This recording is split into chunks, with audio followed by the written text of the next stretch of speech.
Departemen Pelayanan Anak-anak Uni Indonesia Kawasan Barat mempersembahkan.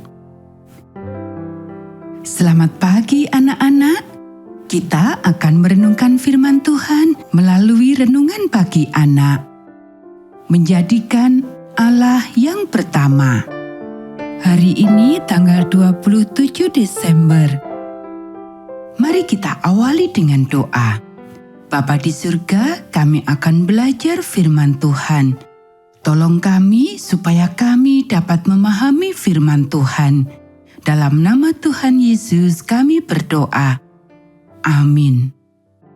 Anak-anak, ayat inti renungan pagi kita hari ini diambil dari kitab Wahyu pasal 7 ayat 9. Kemudian daripada itu aku melihat, sesungguhnya suatu kumpulan besar orang banyak yang tidak dapat terhitung banyaknya dari segala bangsa dan suku dan kaum dan bahasa berdiri di hadapan tahta dan di hadapan Anak Domba, memakai jubah putih dan memegang daun-daun palem di tangan mereka.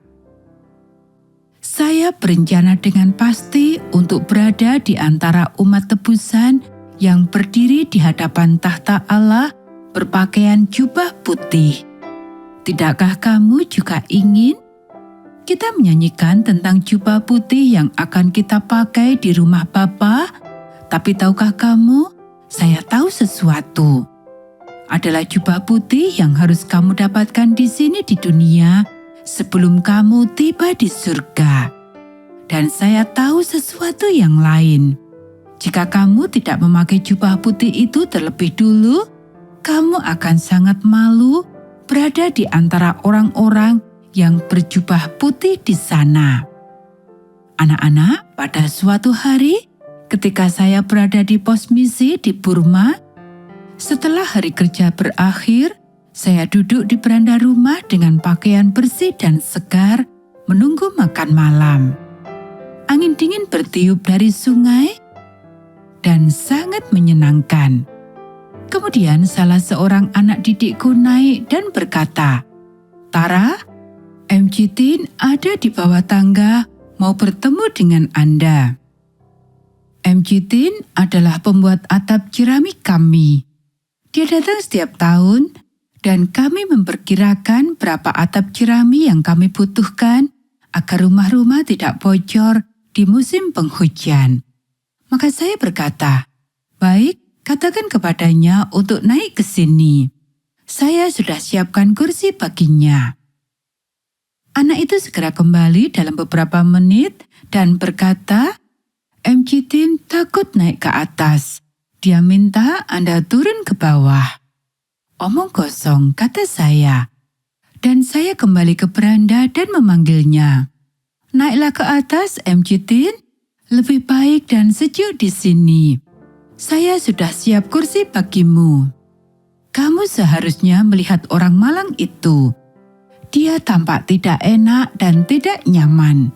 Dia melihat ke sana kemari, kemudian pergi ke semak-semak dan meludahkan dari mulutnya biji jambe.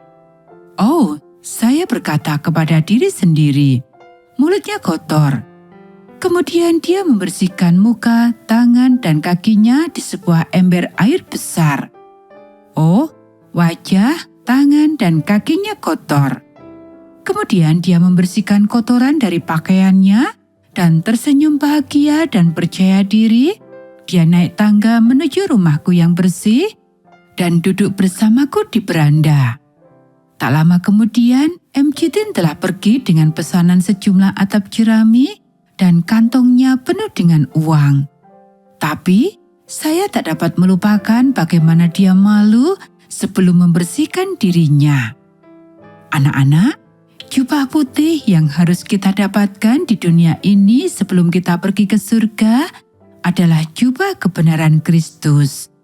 Dan caranya kita mendapatkannya adalah dengan jalan mengakui semua dosa-dosa kita di masa lalu dan mendapatkan pengampunan Kristus.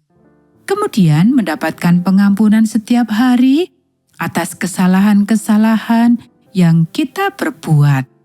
Hal itu tidaklah sulit, tapi sangat penting sekali. Apakah kamu sudah bersih dan diampuni? Dapatkanlah jubah putih Kristus sekarang jika kamu ingin berada di antara orang-orang yang berjubah putih di surga.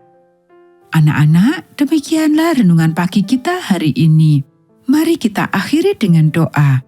Bapa di surga, terima kasih kami sudah belajar firman Tuhan. Kiranya Tuhan mengampuni setiap dosa dan pelanggaran kami. Kiranya Tuhan memberkati kami hari ini saat kami belajar, bermain, dan membantu orang tua. Dalam nama Tuhan Yesus kami berdoa. Amin.